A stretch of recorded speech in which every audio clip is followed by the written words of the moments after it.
In this video, I'm going to review the most recent Cedar Park real estate statistics, talk about the difference between selling your home for $900,000 or $990,000, what's really happening with multiple offers, and why the appearance of your neighborhood matters now more than ever. I'm Joyce Peterson, broker of Kopa Real Estate, and if you'd like to see more information about the Cedar Park real estate market, subscribe to our channel and leave a comment to let us know what you think is happening in the area. I had to go back and double check the math because it's hard to believe the statistics comparing May 2020 to May 2021 for real estate in Cedar Park. The number of homes sold was up 14.9%, but was still down from 153 sales in 2019.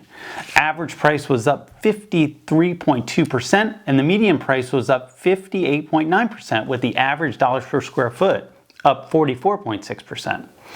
The lowest priced home sold was $275,000 in Buttercup Creek, and that was the only home that sold for under $315,000. The highest priced home sold was for $1.2 million in Ranch at Brushy Creek. The smallest home sold was that same home in Buttercup Creek, and the largest home sold was at 5,301 square feet in Silverado West that sold for $825,000, which is $175,000 higher than any home has ever sold for in that neighborhood. The home sold at the lowest dollars per square foot was in Carriage Hills, and the home with the highest dollars per square foot was in Shenandoah. And the difference between the highest and the lowest dollars per square foot in homes was over $240 per square foot. Here are a few more interesting facts from May. The highest price sale in May 2020 was $710,000 compared to 27 homes selling for $710,000 or above in May 2021, and 2 homes sold for over $1 million. Only 13 homes sold for $500,000 or above in 2010, while 70 homes sold for $500,000 or above in May of 2021. The average home sold for 13% over list price, and the average days on the market dropped from 19 in May to 7 in May of 2021. Now let's talk about, would you like to sell your home for $900,000 or $990,000? Well, that seems like a silly question to ask, but every day home sellers decide to sell for less.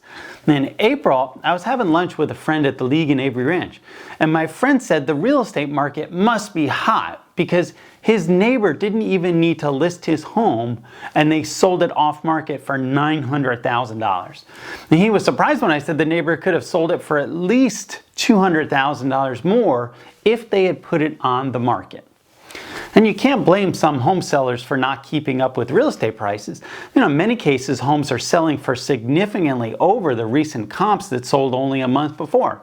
And we're in an area where the demand is higher than the supply, and it can be unpredictable how much somebody may pay for your home. That's why it's risky for a seller to sell off market. Now let's step back a minute. What selling off market means is not advertising to all of the buyers and realtors. In the case of the home that sold for $900,000, the listing agent only reached out to 2 realtors, myself and 1 other agent. And the buyer that I was representing already had another home on the market under contract, so he wasn't interested, which meant the buyer who did buy the house didn't need to compete with any other buyers. What's especially risky is when somebody sells a home that has what I call a feature stack off market. Now, feature stack means when a home has several features that are attractive to buyers and are hard to find in combination within one home. For example, the home that sold for $900,000 had 5 bedrooms, a pool, a 3-car garage, backs to a greenbelt, and it's in a cul-de-sac. It's very difficult, almost impossible to find a home with all of these features. And what we've learned over the years is that homes that have a feature stack tend to sell for much higher than what you would expect if you simply added up the expected value of each feature. And the reason why I expect that home could have sold for $200,000 or more is because I was in the process of selling another home in the same neighborhood. And the home I was selling was much smaller, wasn't on a greenbelt, only had a 2-car garage. And because of the staging and pre-listing marketing we did, we had so much interest before the home came on the market. I expected that it would sell for over asking price. And in the end, the home that we were selling on the market did sell for $990,000, which is $195,000 over the original listing price. So before you sell your home off market, make sure you understand how much money you could be leaving on the table. And if you have any questions about the best strategy for your home, contact me directly at 512-791-7473. Every day I get to see so many interesting things happen behind the scenes that you would never know about if you weren't reviewing so many offers with sellers like I am. And when you hear about a home selling with multiple offers, you probably think all of the offers are about the same price. Sometimes that's how it works. Lately, as prices have gone up, we're seeing the difference between the top offer and the second offer can often be huge. In June, we sold a home where the sales price was $80,000 above the second offer. And in May, we sold a home where the contract price was $195,000 above the second offer. That really goes to show you how buyers are making emotional decisions and paying higher prices because they have the expectation that somebody else will beat them out. And that's causing a real challenge for me because owners are wanting me to tell them that the market will be higher next year. Of course, the question is higher than what? Let's say a home sells for $780,000 and the second offer is only $700,000. Well, what would you consider the market value of that home today? It's an interesting question because it could be $780,000 or $700,000 or perhaps somewhere in the middle. And you can easily see a situation for the price of that home would be higher than $700,000 but less than $780,000 next year. Something else interesting is as we're having more and more virtual showings where agents are FaceTiming with buyers, the overall appearance of your neighborhood is more important than ever. Recently I was doing an open house at 2 homes where agents were using FaceTime to show buyers the home.